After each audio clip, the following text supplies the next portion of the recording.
ശിവാനി, കണ്ണേട്ടനെന്താ ഇവിടെ?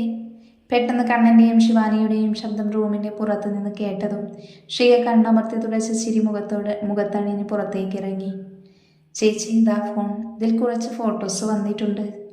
എൻ്റെ ഈശ്വര, ഇവൾ കണ്ണേട്ടനോട് പറയോ ഫോട്ടോസിൻ്റെ കാര്യം? ശിവാനി മനസ്സിലോർത്തു. ആ, ഞാൻ കുറച്ച് ഫോട്ടോസ് അയച്ചിരുന്നു, അത് കിട്ടിയോ? ഉച്ചയ്ക്ക് അയച്ച ഫൽസൻ പിക്കായിരിക്കും ചോദിച്ചത്, അതുകൊണ്ട് എനിക്ക് ഉപകാരമായി. ഷിക ഇനി വിചാരിച്ചോളും ഇപ്പൊ കണ്ട പിക്കിന്റെ കാര്യമാണ് പറഞ്ഞതെന്ന്. ഷികയുടെ മുഖം ശിവാനി നോക്കിയതും ഗൂഢമായി ചിരിച്ചു.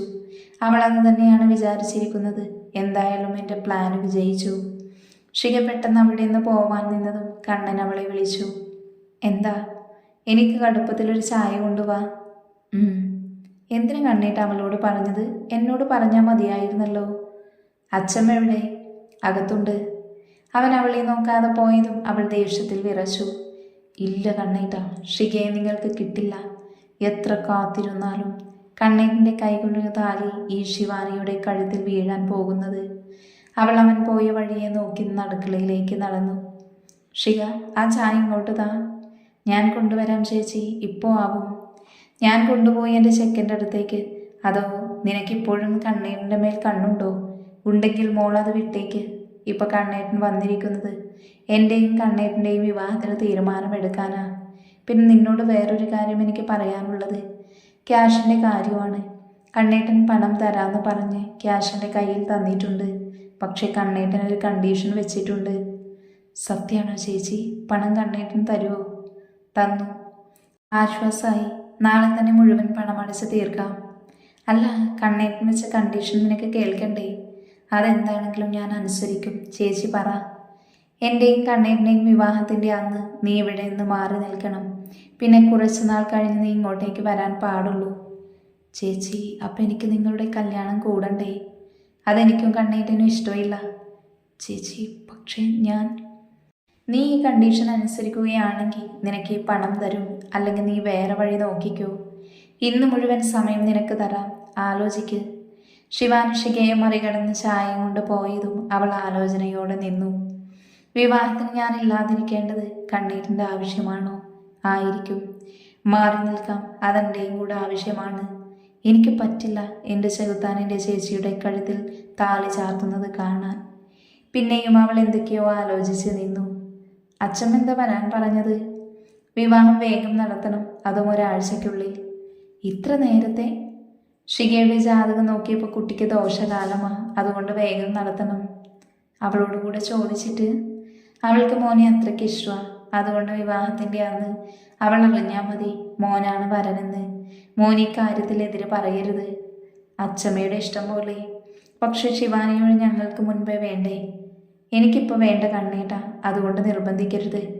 ശരി, നിന്റെ ഇഷ്ടം പോലെ. കണ്ണേട്ട ചായ. ഷിക എവിടെ? അവൾ ഫ്രഷ് ആവാൻ പോയി. എന്ന് ഞാൻ ഇറങ്ങ. കണ്ണിനിറങ്ങിയതും അവൾ പൊച്ചച്ചിരിയോടെ നിന്നു. കണ്ണ, എന്തായി പോയിട്ട്? മിഥുൻ ചോദിച്ചു. ആ തള്ളയും ശിവാനിയും തകർത്ത് അഭിനയിക്കുന്നുണ്ട്. അവർക്കറിയില്ലല്ലോ നീയെല്ലാം അറിഞ്ഞ ഇങ്ങനെ ഒരു കളി കളിക്കുന്നതെന്ന്. ഷികയുടെ മേൽ നിന്റെ കണ്ണുണ്ടാവണം. ഞാൻ നോക്കിക്കൊണ്ട് എൻ്റെ പെങ്ങളുട്ടിയെ. വിവാഹം പെട്ടെന്നായതുകൊണ്ട് എൻ്റെ കടങ്ങളെല്ലാം തീർക്കാൻ സമയമെടുത്തു. ഷികയെ സത്യങ്ങൾ അറിയിക്കേണ്ട അളിയോ? അവളിപ്പോൾ ഒന്നും അറിയണ്ട, സമയമാകുമ്പോൾ ഞാൻ പറഞ്ഞോണ്ട്. അല്ല, ഷികയെ കണ്ടോ ഇന്ന്? അങ്ങനെ വിശദമായി കാണാൻ പറ്റിയില്ല, അതുകൊണ്ട് ഞാൻ കുളക്കരവെ ഒന്ന് ചെല്ലട്ടെ. മിഥുൻ ചിരിയോടെ തലയാട്ടിയതും കണ്ണൻ കള്ളച്ചിരിയോടെ അങ്ങോട്ടേക്ക് നടന്നു. ഈ സമയം ഷിക കുളക്കരവിൽ ഓരോന്ന് ആലോചിച്ച് നിൽക്കുമ്പോഴായിരുന്നു അവളെ കണ്ണൻ തള്ളിയത്. അവൾ വീഴുന്നതിനോടൊപ്പം അവനും വെള്ളത്തിലേക്ക് ചാടി. അവൾ ഉയർന്നു പൊന്തി വന്നു നിന്നതും കണ്ണൻ അവളെ ചുറ്റിപ്പിടിച്ചു. അവൾ അവനെ ഞെട്ടലോടെ നോക്കി നിൽക്കുമ്പോഴാണ് അവൻ്റെ അതിരം അവളുടെ നെറ്റിയിൽ പതിഞ്ഞത്. അവൾ പിന്നെയും അന്തം വിട്ട് നോക്കി നിൽക്കുന്നേരം കൊണ്ട് അവളുടെ കവിളിലും അവൻ ചുംബിച്ചിരുന്നു. ഷികയുടെ നെറ്റിയിലും കവിളിലും കണ്ണൻ ചുംബിച്ചതും അവൾ ഞെട്ടി നിന്നു. എന്താടി മിഴിച്ചു നോക്കി നിൽക്കുന്നത്? ഇത് സ്വപ്നാണോ സത്യമാണോ? നിനക്കെന്ത് തോന്നുന്നു? എനിക്കറിയാം ഇതെല്ലാം സ്വപ്നം, അല്ലാതെ ഇതൊന്നും നടക്കുന്ന കാര്യമല്ല. ഈ പെണ്ണിന് തീരെ ബോധമില്ലാതായി പോയല്ലോ, എൻ്റെ ഈശ്വര. കണ്ണൻ മനസ്സിലോർത്തു. കണ്ണേട്ടാ, എന്താ? എന്നെ കെട്ടിപ്പിടിച്ച് നിൽക്കൂ, സ്വപ്നത്തിലെങ്കിലും കുറച്ചു നേരം. പെട്ടെന്ന് ശിവാനി അങ്ങോട്ടേക്ക് വരുന്നത് കണ്ടതും കണ്ണൻ ഷികയെ തള്ളി മാറ്റി വെള്ളത്തിലേക്ക് താഴ്ന്നു. ഷിക ഒന്ന് ഉയർന്നു പൊങ്ങി ചുറ്റും നോക്കി. ഞാൻ ശരിക്കും വെള്ളത്തിൽ വീണിരുന്നു. പക്ഷെ എങ്ങനെ? ഷിക, നീ വെള്ളത്തിൽ എന്താലോചിച്ച് നിൽക്കുക? കയറി വരാൻ നോക്ക്. ഷിക കയറിപ്പോയെന്ന് കണ്ടതും ശിവാനി ചുറ്റും നോക്കി വീട്ടിലേക്ക് നടന്നു. ഷിക റൂമിലെത്തി ഓരോന്ന് ആലോചിച്ച് നിൽക്കുമ്പോഴാണ് അവളുടെ ഫോൺ അടിച്ചത്. മഞ്ജു. ഷിക, ക്യാഷ് റെഡിയായോ? ആയിടി, കണ്ണേട്ടൻ ശിവാനി ചേച്ചിയുടെ കയ്യിൽ കൊടുത്തിട്ടുണ്ട്. ഇനി പേടിക്കാനില്ല, കുറച്ച് അടച്ചു തീർക്കാം. അല്ല, നിന്റെ ചേച്ചി നിന്നെ ഒന്നും കാണാൻ സഹായിച്ചെന്ന് കേൾക്കുമ്പോൾ എന്തോ ഒരു വിശ്വാസക്കുറവ്. മഞ്ജുവിനോട് പറയണോ ചേച്ചിയും കണ്ണേട്ടൻ വെച്ച കണ്ടീഷൻ? വേണ്ട, ആരും അറിയണ്ട, എന്നിലതും ഒതുങ്ങി നിൽക്കട്ടെ. ഡി ഷിക, നീ എന്തൊന്നും മിണ്ടാതെ നിൽക്കുന്നത്? അത് ഞാൻ എന്തോ ആലോചിച്ച് നിന്നുപോയി. അല്ല, നാളെ നീ വരില്ലേ? ആ വരും. പിന്നെ വേറൊരു വിശേഷമുണ്ട്. എന്താടി? ചേച്ചിയുടെയും കണ്ണേട്ടൻ്റെയും വിവാഹം പെട്ടെന്നുണ്ടാകും എന്ന് പറഞ്ഞ ഒരാഴ്ചക്കുള്ളിൽ. ഷിക, നിനക്ക് വിഷമമില്ലേ പെണ്ണേ? ഉണ്ടായിട്ടെന്താടി കാര്യം? ആഗ്രഹിച്ചാൽ എനിക്കൊന്നും കിട്ടില്ല. ചെറുപ്പം മുതൽ അങ്ങനെയല്ലേ. പഠിക്കാൻ ഞാൻ മിടിക്കുകയായിരുന്നു. എന്നിട്ട് ചേച്ചിക്ക് വേണ്ടി എൻ്റെ പഠിപ്പ് നിർത്തി പണിക്ക് പോയി തുടങ്ങി. ഇപ്പോൾ ചേച്ചിക്ക് വേണ്ടി എൻ്റെ പ്രണയവും. പക്ഷേ ഇവിടെ പ്രണയിച്ചത് ഞാനാണെന്ന് മാത്രം. ശരിയെന്നാ, ഞാൻ പിന്നെ വിളിക്കാം, അമ്മ വിളിക്കുന്നുണ്ട്. ശരിടാ. ഷിക ഫോൺ വെച്ചതും ജനൽ കൂടെ കണ്ണൻ്റെ വീട്ടിലേക്ക് നോക്കി. ഈ സമയം കണ്ണൻ ഷികയെ നോക്കി അവിടെ ഉണ്ടായിരുന്നു. അവൾ ജനലടിച്ച ബെഡിലേക്ക് കിടന്നു. ഇനി ഈ ജനൽ ഞാൻ തുറക്കില്ല. മറക്കാൻ ശ്രമിക്കും, പറ്റുമോ എന്നറിയില്ല. ഈ സമയം ശിവാനി എല്ലാം വിളിച്ച് വിക്രമനെ അറിയിച്ചു. അവളെ കൊണ്ട് പോവാൻ അവനും തയ്യാറെടുത്തു. പിറ്റേന്ന് രാവിലെ കണ്ണൻ ഫയൽ ചെക്ക് ചെയ്യുമ്പോഴാണ് മിഥുൻ ഓടിക്കിതച്ച് വന്നത്. എന്താ മിഥുൻ, എന്തു പറ്റി? പ്രൊജക്റ്റ് ഫയൽ മിസ്സായി. അല്ല, നീ എന്താ ഞെട്ടാത്തത്? ഫയൽ മാറ്റിയത് ആരാന്നറിയോ നിനക്ക്? ശിവാനി. ശിവാനിയോ? അതെ, വിക്രമൻ കൈമാറുകയും ചെയ്തു. അവളെ ഞാൻ അവൾക്ക് പണി പിന്നെ കൊടുക്കാം. ഡാ, അപ്പോൾ ആ പ്രൊജക്റ്റ് നമ്മൾ ക്യാൻസൽ ആവില്ലേ? നോ, ഞാൻ ആ പ്രൊജക്റ്റ് പ്ലാൻ മാറ്റി മെയിൽ അയച്ചിട്ടുണ്ട്.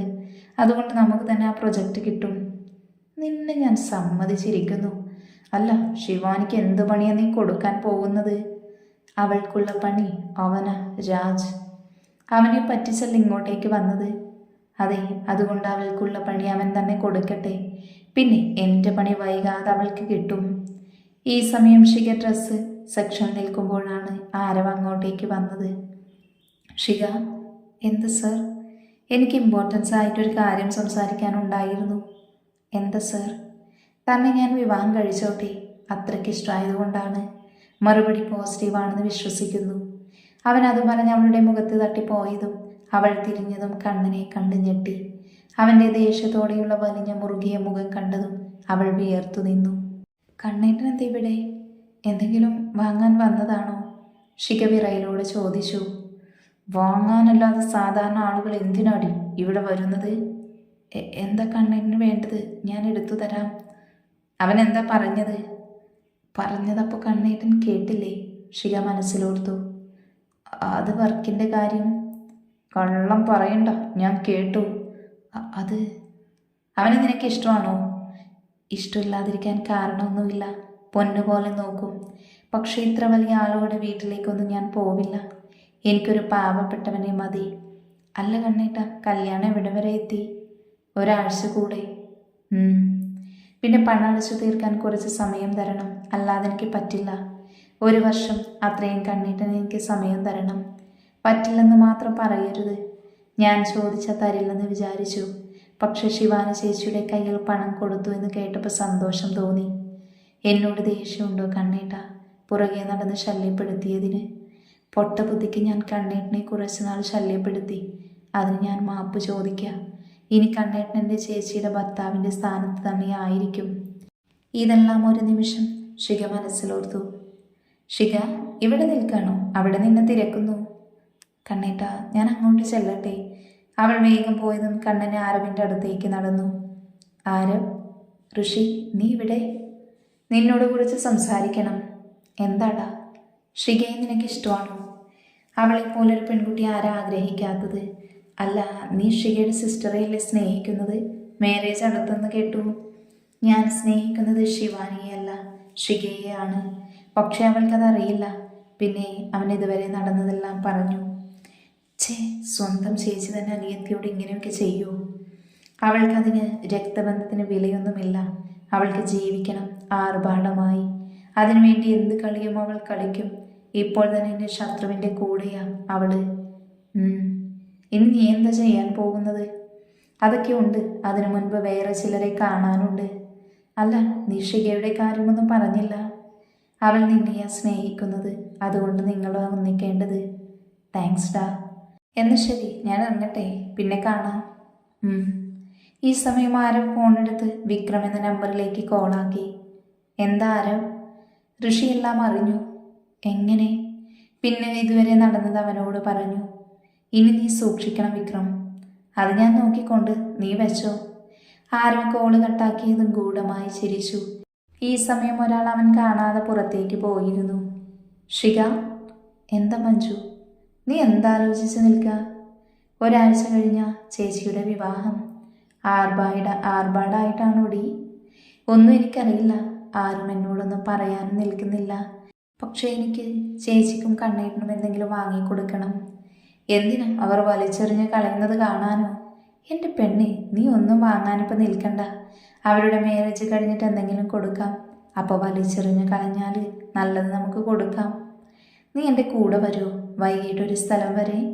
എങ്ങോട്ടാ? ആ പണം പലിശക്കാരനെ ഏൽപ്പിക്കണം. എനിക്കാണെങ്കിൽ സ്ഥലവും അറിയില്ല.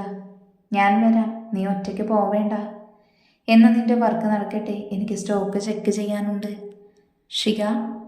സർ, ഞാൻ ചോദിച്ചത്. സോറി സർ, എനിക്ക് നോ പ്രോബ്ലം. ഞാൻ മനസ്സിലുള്ളത് ചോദിച്ചെന്നേ ഉള്ളൂ. ഷികയ്ക്ക് താല്പര്യമില്ലെങ്കിൽ ഇവിടെ വെച്ച് ആ സംസാരം അവസാനിപ്പിച്ചു. എന്ന് ഷിക പൊക്കോ. ശരി സർ. അവൾ പോയതും അവൻ ഫോൺ കയ്യിൽ കറക്കി നടന്നു. വൈകിട്ട് നേരത്തെ വീട്ടിലെത്തിയതും ശിവാനി തന്ന പൈസയും എടുത്ത് മഞ്ജുവിനെ കൂട്ടി പലിശയെല്ലാം അടച്ച് വീടിൻ്റെ പ്രമാണം തിരികെ വാങ്ങിച്ചു. പിന്നെ മഞ്ജുവിൻ്റെ വീട്ടിൽ കയറി കുറച്ചു നേരം സംസാരിച്ചിരുന്നിട്ട് അവിടെ നിന്നും ഇറങ്ങി. ഇരുട്ട് നന്നായി വീണു തുടങ്ങിയതും ഷിക വേഗത്തിൽ നടന്നു. പെട്ടെന്നൊരാൾ അവൾക്ക് നേരെ കത്തിയുമായി നിൽക്കുന്നത് കണ്ടതും അവൾ അയാളെ പേടിയോടെ നോക്കി. അവൾ പെട്ടെന്ന് തിരിഞ്ഞോടിയതും ഒരു കമ്പ് തട്ടി നിലത്തേക്ക് വീണു. അയാൾ അവളെ നിലത്തുനിന്ന് പിടിച്ചെഴുന്നേൽപ്പിച്ച് അവളുടെ വയറ്റിൽ കത്തി കുത്തിയിറക്കിയതും അവൾ വേദനയാൽ അലറി. പിന്നെ ബോധം മറിഞ്ഞ് നിലത്തേക്ക് വീണിരുന്നു. ഷികയുടെ വയറ്റിൽ കത്തി കുത്തിയിറക്കിയതും കണ്ണനെ അലറി ചാടി എഴുന്നേറ്റു. എന്താടാ? എന്താ കണ്ണ? എന്തു പറ്റി? ഷികയ്ക്ക് എന്തു പറ്റി? അവളെ എനിക്കിപ്പോൾ കാണണം. ഡാ, അവൾ മഞ്ജുവിൻ്റെ വീട്ടിൽ പോയിരുന്നു. പക്ഷേ തിരിച്ചിതുവരെ ആയിട്ടും വന്നിട്ടില്ല. അത് നിനക്കെങ്ങനെ അറിയാം? മഞ്ജുവിന് ഡ്രസ്സ് വാങ്ങിയപ്പോൾ അവൾക്കും ഞാൻ ഡ്രസ്സ് വാങ്ങിച്ചിരുന്നു. അത് കൊടുക്കാൻ വേണ്ടി കുറേ നേരമായി ഞാനിവിടെ കാത്തിരിക്കുക. ഞാനിപ്പോൾ വരാം. ഡാ, ഇങ്ങോട്ടാ. എന്തോ മനസ്സ് പറയുന്നു ഷികയ്ക്ക് എന്തു പറ്റിയെന്ന്. ഇതും പറഞ്ഞ് കണ്ണൻ ബുള്ളറ്റ് എടുത്ത് പാഞ്ഞു പോയതും മിഥുൻ ബൈക്ക് സ്റ്റാർട്ടാക്കി അവൻ്റെ പുറകിൽ പോയി. ഈ സമയം ഷികയുടെ കൈ ദീപക് പിടിച്ചതും അവൾ ദേഷ്യത്തോടെ അവനെ നോക്കി. ദീപക്, എൻ്റെ കയ്യിൽ നിന്ന് വിട്. വിടാനല്ലല്ലോ ഞാൻ പിടിച്ചിരിക്കുന്നത്. നിന്നെ എൻ്റെ കയ്യിൽ കിട്ടാൻ കാത്തിരിക്കുവായിരുന്നു ഇത്രയും ദിവസം. അന്നത്തെ ദിവസം നിനക്ക് ഓർമ്മയുണ്ടോ? നിന്നെ കയറി പിടിച്ചതിന് എന്നെ പട്ടിയെ തല്ലുന്നത് പോലെ തല്ലി നടുറോട്ടിലിട്ടത്. നിന്നെ ഇന്ന് ആര് രക്ഷിക്കാൻ വരുമെന്ന് എനിക്ക് കാണണം. മര്യാദയ്ക്ക് എന്നെ വിട്ടോ. ഡീ മോളെ, നിന്നെ വെറുതെ വിട്ടയക്കാനല്ല ഞാൻ വന്നത്, പകരം നിന്നെ ഇല്ലാതാക്കാനാ. ഇതും പറഞ്ഞവൻ കത്തിയെടുത്തതും അവൾ പേടിച്ച് അവനെ നോക്കി. എന്താ എൻ്റെ പെണ്ണ് പേടിച്ചോ? പേടിക്കണം നീ എന്നെ.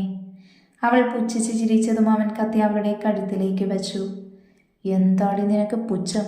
രക്ഷിക്കാൻ ആര് വരുമെന്ന് വിചാരിച്ച നിന്റെ ഈ ധൈര്യം? അവളുടെ ധൈര്യം ഈ ഞാനാ. കണ്ണൻ്റെ ശബ്ദം കേട്ടതും അവർ ഞെട്ടി അവനെ നോക്കി.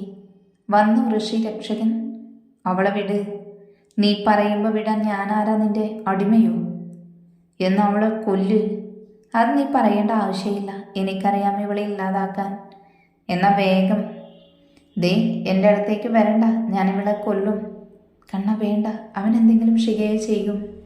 കണ്ണൻ മിതു പറഞ്ഞത് കേൾക്കാതെ അവരുടെ അടുത്തേക്ക് നടന്നതും ദീപക് ഷികയുടെ കഴുത്തിൽ കത്തി മുറുക്കി. ഡാ, അവളെ കൊല്ല്. ദേ, എൻ്റെ അടുത്തേക്ക് വരണ്ട. ഇത് പറഞ്ഞ് ദീപക് കത്തി കണ്ണന് നേരെ വീശിയതും കണ്ണൻ അവൻ്റെ കയ്യിൽ പിടുത്തമിട്ടു. അവൻ്റെ നെഞ്ചിൽ ചവിട്ടി. അവൻ ഷികയെ പിടിച്ചു വീഴാൻ പോയതും കണ്ണൻ അവളെ പിടിച്ചു വലിച്ചു. മോളെ, നിനക്കൊന്നും പറ്റിയില്ലല്ലോ? ഇല്ല ഏട്ടാ. മിഥുൻ, ഇവളെ കൊണ്ട് വീട്ടിലാക്ക്. ഇവന് ഞാൻ വേണ്ടതുപോലെ കൊടുത്തിട്ട് ഞാൻ അങ്ങോട്ട് വരാം. മോളെ വാ. ഏട്ടാ, എനിക്ക് കണ്ണേട്ടൻ അവനെ പഞ്ഞിക്കിടുന്നത് കാണണം പ്ലീസ്, എന്നിട്ട് പോവാം. ഡീ മോളെ, വെറുതെ ഇന്ന് പണി വാങ്ങണ്ട. അവൻ പറഞ്ഞത് നീയും കേട്ടതല്ലേ? എന്തായാലും ഞാൻ ഈ അടിസീൻ കാണാതെ വരുന്ന പ്രശ്നവും ഇല്ല. നീ എൻ്റെ പുക കണ്ടേ അടങ്ങൂ. അതിനവളൊന്ന് ഇളിച്ചു കാട്ടി. ഡാ, അവൾ വിളിച്ചു കൊണ്ടുപോ. അതിന് ഈ സാധനം വരണ്ടേ? പെട്ടെന്ന് അടികൊണ്ട് നിലത്ത് കിടക്കുന്ന ദീപക് ചാടി എഴുന്നേറ്റു കണ്ണനെ ഉന്തി മാറ്റി ഷികയുടെ അടുത്തേക്ക് പാഞ്ഞു. അവളുടെ നേരെ കത്തി ഓങ്ങിയതും മിഥുൻ ഷികയെ പിടിച്ചു വലിച്ചു. പക്ഷേ കത്തിയുടെ മുൻ അവളുടെ കയ്യിലേക്ക് വരഞ്ഞുപോയി. ഷിക വേദനയുടെ തലറിയതും കണ്ണൻ അവളോടുള്ള ദേഷ്യം മൊത്തം ദീപകിൻ്റെ ശരീരത്തിൽ അടിച്ചു തീർത്തു. ഷിക, വേദനയുണ്ടോ? ഇല്ല, നല്ല സുഖം തോന്നുക. നിന്നോട് ഞാൻ പറഞ്ഞതല്ല പന്ന മോളെ പോവാൻ. എന്നിട്ട് അവൾ നിന്നതാ അടി കാണാൻ. ചിരിച്ചു നിൽക്കാതെ വണ്ടിയിൽ കയറ്. മിഥുനേട്ട വണ്ടിയെടുക്ക്. ഇതിൽ വന്ന് കയറടി. ഞാനോ? അല്ല, നിന്റെ പ്രേതം. അതിന് ഞാൻ ചത്തോ? അവൾ മേലേക്ക് നോക്കി ആലോചിക്കുന്നത് കണ്ടതും കണ്ണൻ ദേഷ്യം നിയന്ത്രിക്കാനാവാതെ വായിൽ തോന്നിയതെല്ലാം വിളിച്ചു പറഞ്ഞു. എൻ്റെ ഈശ്വര, വെറൈറ്റി തെറിയാണല്ലോ. എല്ലാ ദിവസവും ഞാനാ ഇത് കേൾക്കാറ്. നീ ഇന്ന് കേട്ടപ്പോൾ എനിക്കെന്തൊരു സന്തോഷം. പോടാ ഏട്ടാ. നീ വണ്ടിയിൽ കയറുന്നോ അതോ? ഞാൻ കയറി. എനിക്ക് കേൾക്കാനുള്ള കപ്പാസിറ്റി എനിക്കില്ല. ഞാൻ വീട്ടിലേക്ക് പോവാ. പിന്നെ മോളെ, നിനക്കുള്ള ഡ്രസ്സ് ഇവൻ്റെ വീട്ടിലുണ്ട്. അതെടുത്ത് പൊക്കോ, മറക്കണ്ട. ശരിയേട്ടാ. മിഥുൻ ബൈക്കെടുത്ത് പോയതും കണ്ണൻ ബുള്ളറ്റ് സ്റ്റാർട്ടാക്കി. പിന്നെ വീടെത്തിയതും രണ്ടുപേരും ഇറങ്ങി. മിഥുൻ വാങ്ങിയ ഡ്രസ്സ് ദാ ഇരിക്കുന്നു. ഞാൻ പോവാ, താങ്ക്സ് അവൻ്റെ കയ്യിൽ നിന്ന് രക്ഷിച്ചതിന്. പോവാൻ വരട്ടെ, കയ്യിൽ മരുന്ന് വെച്ച് പോവാം. കയറി വാ. അവൻ ദേഷ്യത്തിൽ പറഞ്ഞുള്ളിലേക്ക് നടന്നതും അവൾ പുറത്തു നിന്നു. ഇനി നിനക്കുള്ളിലേക്ക് വരാൻ വിളക്കും പിടിച്ച് ഞാൻ വരണോ? അതാ ഞാൻ വന്നു. ഇരിക്ക്. ഇരുന്നു. കൂടുതൽ കളിക്കാൻ നിൽക്കണ്ട. പുടച്ചു കുത്താനേ. എന്തെങ്കിലും പറഞ്ഞോ? ഇല്ല. അവൻ പെട്ടെന്ന് ബ്ലഡ് ക്ലീൻ ചെയ്ത് മരുന്ന് വെച്ച് കെട്ടിയതും അവൾ എഴുന്നേറ്റു. കണ്ണേട്ടാ, ഞാൻ പോവാ. അവൾ യാത്ര പറഞ്ഞിറങ്ങാൻ നിന്നതും കണ്ണൻ അവളെ പിടിച്ചു വലിച്ച് കെട്ടിപ്പിടിച്ചു.